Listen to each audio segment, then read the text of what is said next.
The air was thick with the scent of rain-soaked grass when I stepped onto Jake's porch, my heart pounding like a drum in a silent room. I was 22, lost in the haze of a life I didn't understand. And his text, "Come over. Just you and me tonight," had set my nerves on fire. What did he want with me? The kid who'd always been in the background of his friendship with my stepdad, Tom. I'd known Jake since I was 15, when Tom married my mom and brought his loud, charismatic best friend into our lives. Jake was everything Tom wasn't, broad-shouldered, with a laugh that filled rooms and eyes that seemed to see right through you. He was 38 now, still single, still the guy who'd show up to family barbecues with a grin and a story that made everyone lean in. But lately, his glances lingered on me a little too long, and I caught myself staring back, my chest tight with something I couldn't name. That evening, as I stood on his porch in our small Ohio town, the world felt too quiet. The streetlights flickered on, casting a soft glow over the tidy lawns and picket fences. Jake opened the door before I could knock, his flannel shirt unbuttoned just enough to show the edge of a tattoo I'd never noticed before. "Hey, Ethan," he said, his voice low, like he was sharing a secret. "Glad you came." I followed him inside, my sneakers squeaking on the hardwood floor. His house was warm, cluttered with books and vinyl records, a stark contrast to the sterile order of my mom and Tom's place. "Where's Tom?" I asked, my voice betraying a tremor. Jake's smile faltered, just for a second. "Out of town. Work thing. Didn't he tell you?" He hadn't. Tom had been distant lately, buried in his job at the auto plant, leaving me and Mom to navigate the house like ghosts. I shrugged, trying to play it cool, but my palms were sweaty. Jake handed me a beer, his fingers brushing mine, and I felt a jolt like static, but deeper, more dangerous. "Sit," he said, gesturing to the couch. I did, clutching the bottle like a lifeline. He sat across from me, his knees spread wide, his gaze steady. "You've been quiet lately, kid. Something eating you." I wanted to laugh it off, to say I was fine, but the word stuck. I wasn't fine. I'd been wrestling with myself for years, hiding the truth from everyone, Mom, Tom, even myself. I'd dated girls, played the part of the all-American guy, but every time I looked at Jake, something in me unraveled. "Just figuring things out," I mumbled. He leaned forward, elbows on his knees, his eyes searching mine. "You don't have to figure it out alone, Ethan." His voice was soft, but it carried a weight that made my breath catch. I wanted to ask what he meant, but the air between us was electric, charged with something I was terrified to name. The night blurred as we talked about music, about the town, about nothing and everything. Jake had a way of making you feel like you were the only person in the world. By the time the clock struck midnight, I was dizzy, not from the beer, but from the way he looked at me, like I was more than Tom's stepson, more than the kid who never quite fit. Then he stood, crossing the room to where I sat. He stopped inches away, his hand hovering near my shoulder. "Ethan," he said, his voice barely above a whisper. "There's something I need to tell you." My heart stopped. I knew, in that moment, that whatever he said next would change everything. The conversation shifted, and so did the air in the room. Jake sat back down, but closer this time, his knee brushing mine. He told me about his life, things I'd never heard before. Growing up in a small town like ours, he'd learned early to hide parts of himself. "You ever feel like you're wearing a mask?" he asked, his eyes locked on mine. I nodded, my throat tight. I'd worn that mask every day, pretending to be the son Mom wanted, the stepson Tom could brag about. But with Jake, the mask felt heavy, like it might crack if I let it. I've been where you are, he said. Scared to admit who you are? Scared of what it means. His words hit like a punch, and I realized he saw me in a way no one else ever had. He didn't push, didn't ask me to say it out loud. Instead, he told me about his own struggles, about the years he'd spent running from the truth, dating women he didn't love, avoiding questions he couldn't answer. I'm done running, he said, his voice raw. But you've got time. Ethan, you don't have to rush. Time. The word felt like a lifeline and a cage all at once. I wanted to tell him I was tired of hiding, tired of pretending, but fear clawed at me. What would Mom say? What would Tom do if he found out his best friend was, what? Helping me. Seeing me. Something more. Jake reached out, his hand resting on my arm. It wasn't a grab, just a touch, steady and warm. You're not alone, he said, and for the first time in years, I believed it. But then the phone rang, shattering the moment. Jake's face tightened as he glanced at the screen. It's Tom, he said, his voice flat. He didn't answer, but the spell was broken. I stood, mumbling something about needing to get home. Jake didn't stop me, but as I reached the door, he called out, Ethan, this isn't over. You know where to find me. I walked home in the dark, the cool night air doing nothing to calm the fire in my chest. Jake's words echoed in my mind, each one a spark that threatened to ignite something I wasn't ready to face. But as I slipped into bed, one thought burned brighter than the rest. I wanted to go back. The next morning, I woke to the sound of Mom's voice, sharp and impatient, calling me downstairs. My head was still spinning from the night before, Jake's touch lingering like a bruise I didn't want to fade. I stumbled into the kitchen, where Mom was stirring coffee. Her eyes narrowed. You were out late, she said, not looking at me. Where were you? Jake's, I said, keeping my voice steady.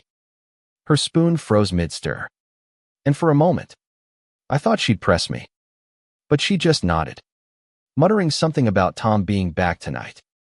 I exhaled, relieved, but the weight of her suspicion settled in my gut. At school, I couldn't focus. I was a senior at the local community college, scraping by with a part-time job at a coffee shop. My friends talked about girls, parties, the usual, but their words washed over me. All I could think about was Jake, his voice, his hand on my arm, the way he'd said I wasn't alone. By noon, I was checking my phone, hoping for a text, hating myself for it. When it came, my heart leapt. You okay? Come by after work. Simple, but it felt like a lifeline.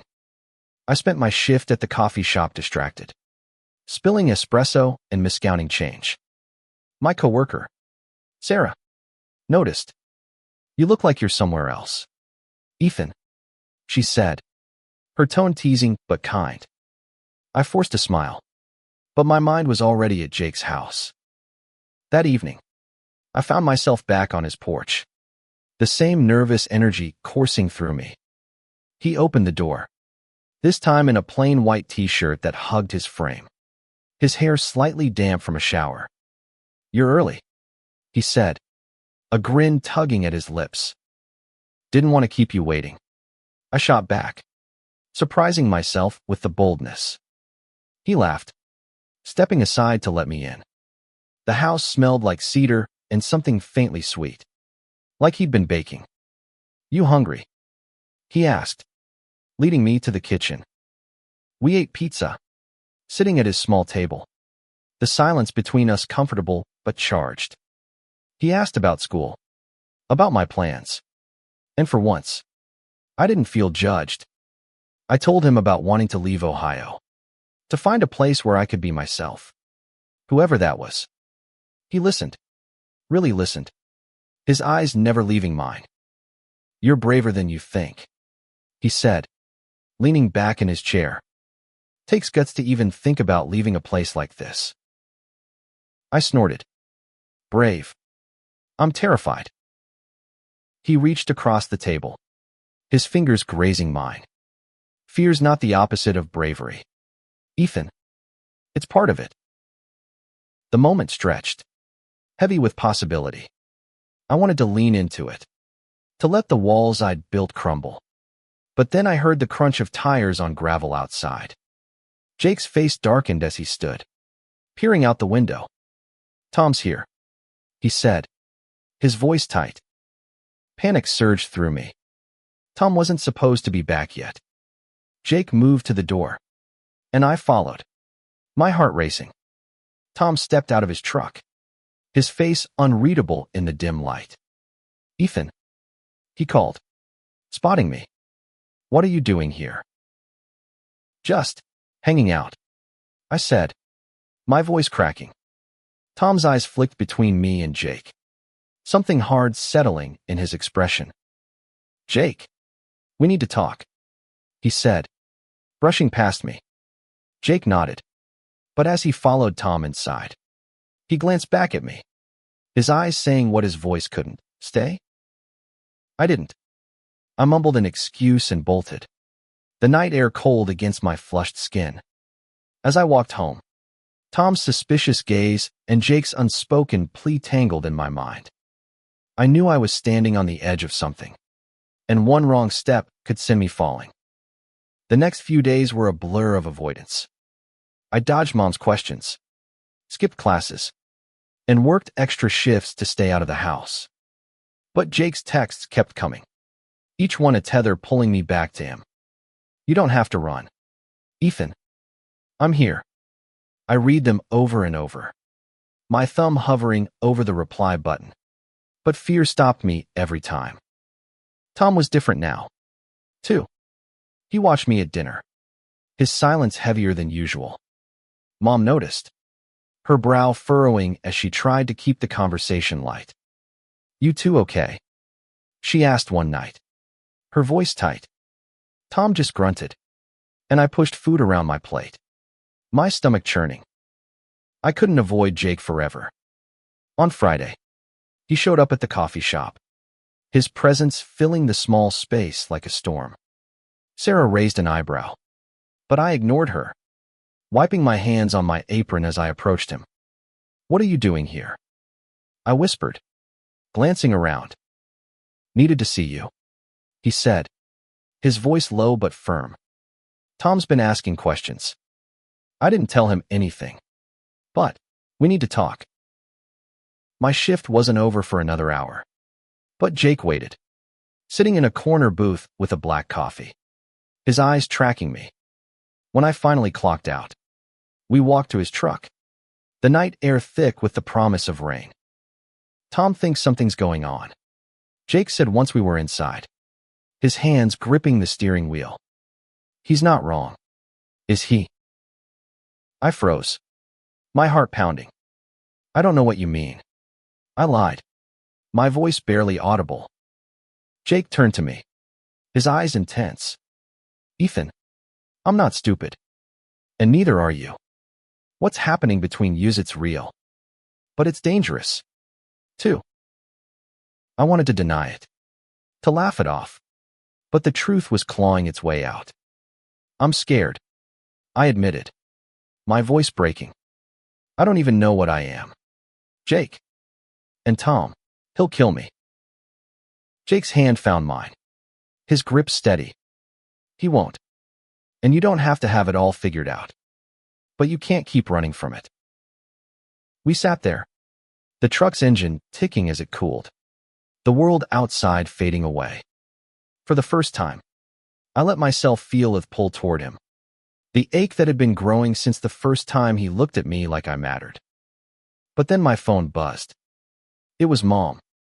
Come home. Now. Her tone, even in text, was sharp.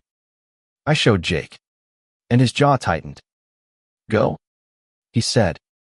But this isn't over. At home, Mom was waiting in the living room, her arms crossed. Tom stood behind her, his face like stone. "Where were you?" she asked.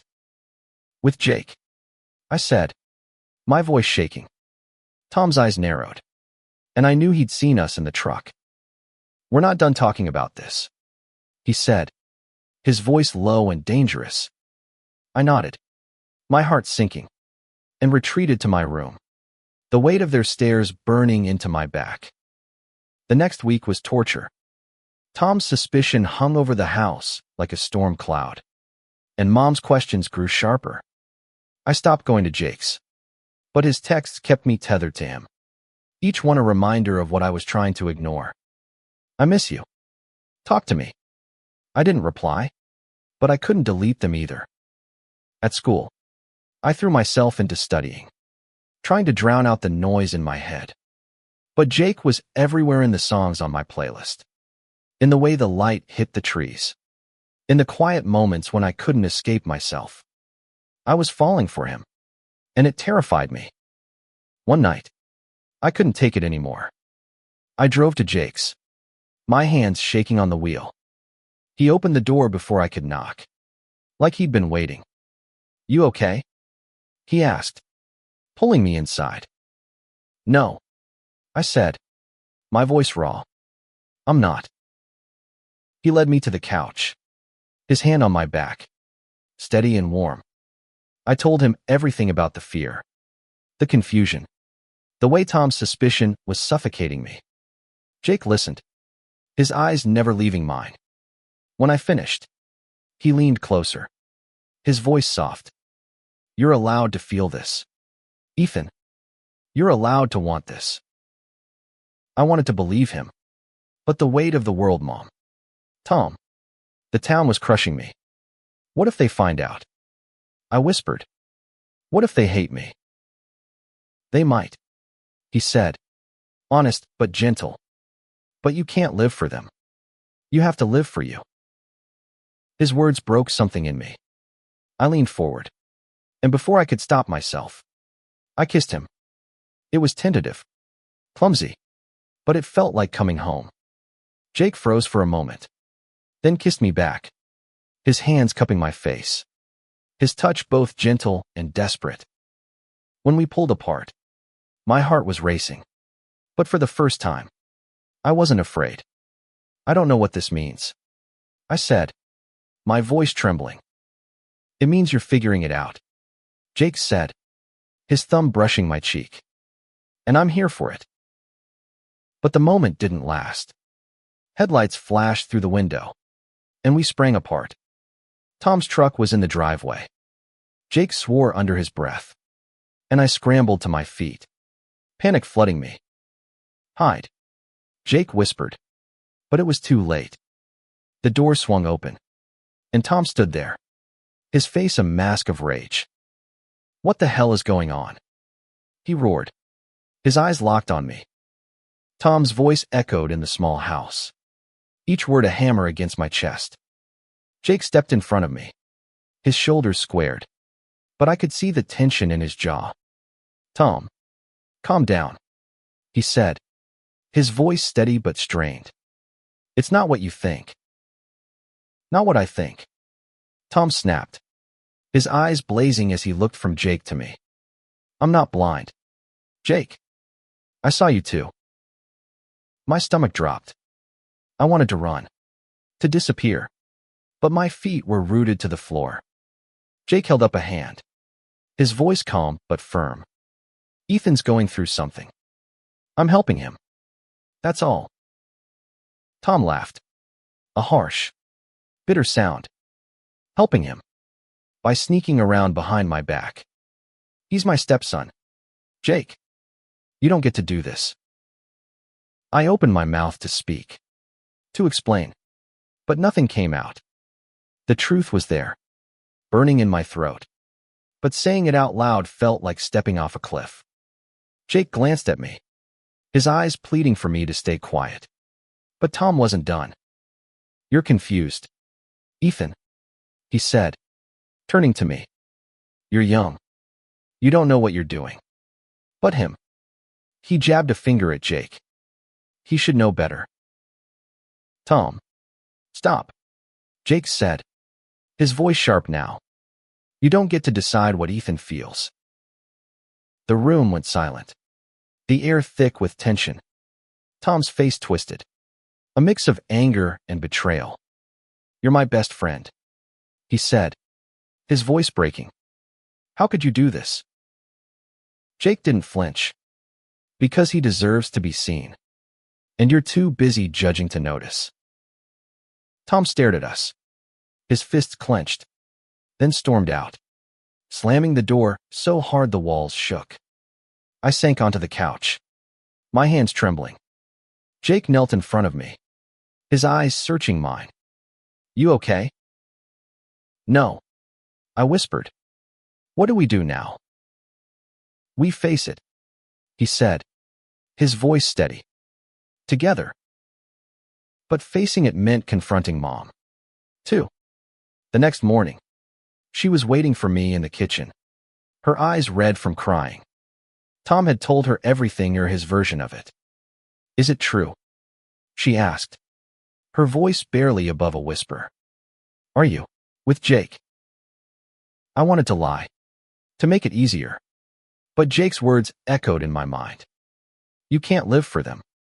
I don't know what I am, I said, my voice shaking. But I care about him. And he cares about me. Her face crumpled, and she turned away, her silence louder than any words. I left the house, my heart heavy, and went to Jake's.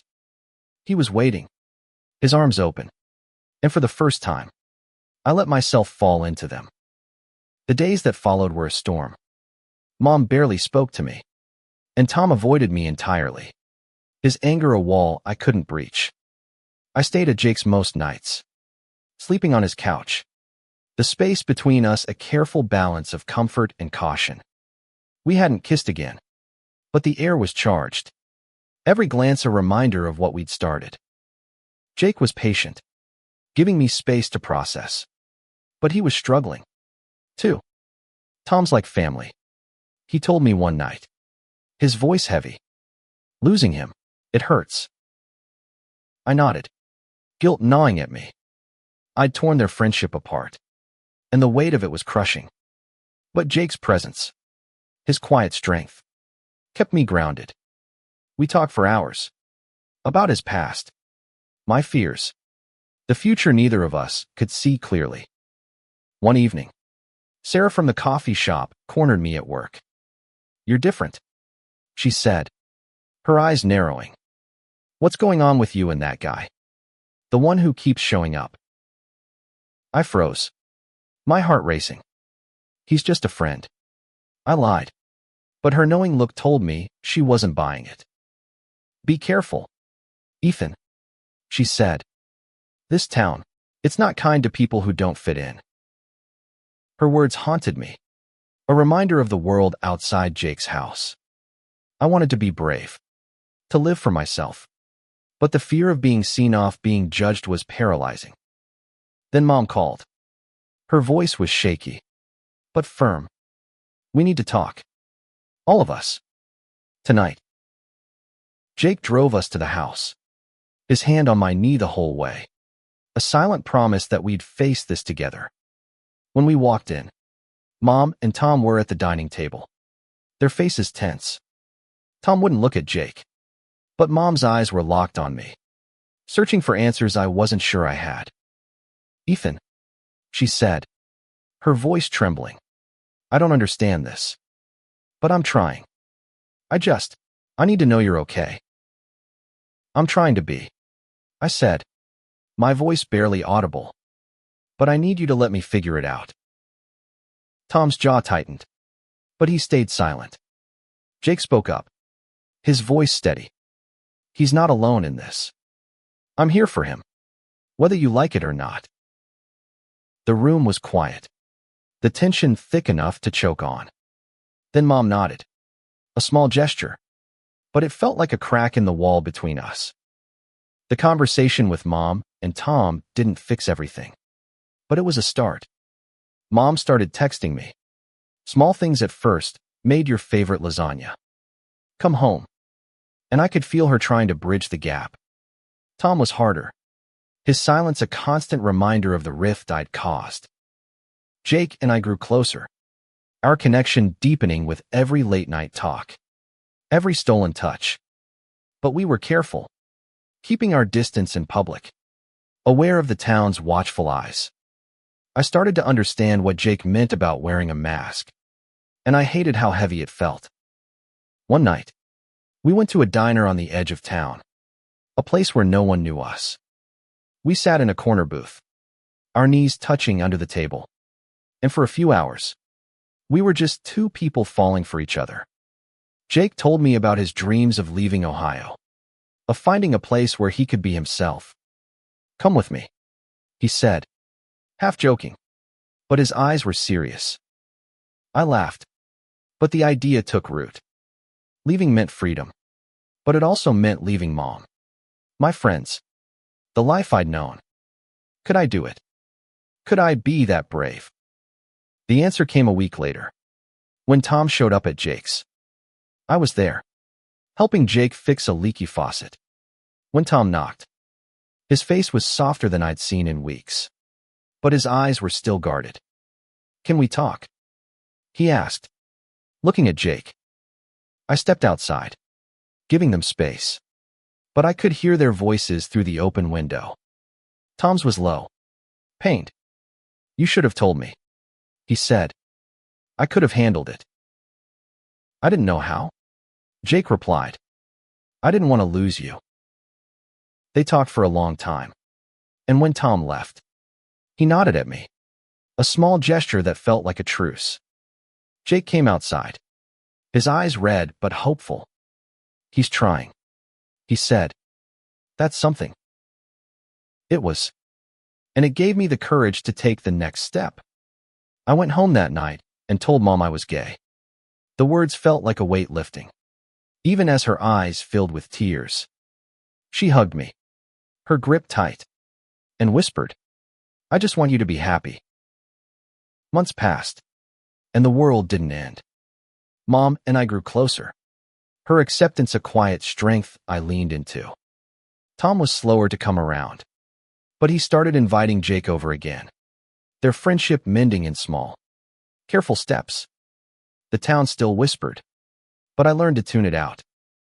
Jake and I were careful, but we were together. We took weekend trips, just the two of us, to places where we could hold hands without looking over our shoulders. Each moment with him felt like a gift, a reminder that I was allowed to love, to be loved. One evening, as we sat on his porch, the same one where it all began, Jake took my hand. "You ever think about that night?" he asked, his voice soft. "Every day," I said, smiling. "It still burns in my mind." He laughed, pulling me close. "Good, because I'm not going anywhere." I looked out at the quiet street, the same houses and lawns I'd known my whole life. But they looked different now. I wasn't the same Ethan who'd stood on this porch, scared and hiding. I was still figuring things out, but I wasn't alone. And that was enough. The journey wasn't over. There were still battles to fight, truths to face. But with Jake by my side, I knew I could handle them. Love, I learned, wasn't just about the spark. It was about the courage to keep going, to build a life together, even when the world tried to tear it apart. As the sun set, casting a warm glow over the neighborhood, I leaned into Jake, my heart full. For the first time, I felt like I belonged not just to him, but to myself. And that was a victory worth burning for.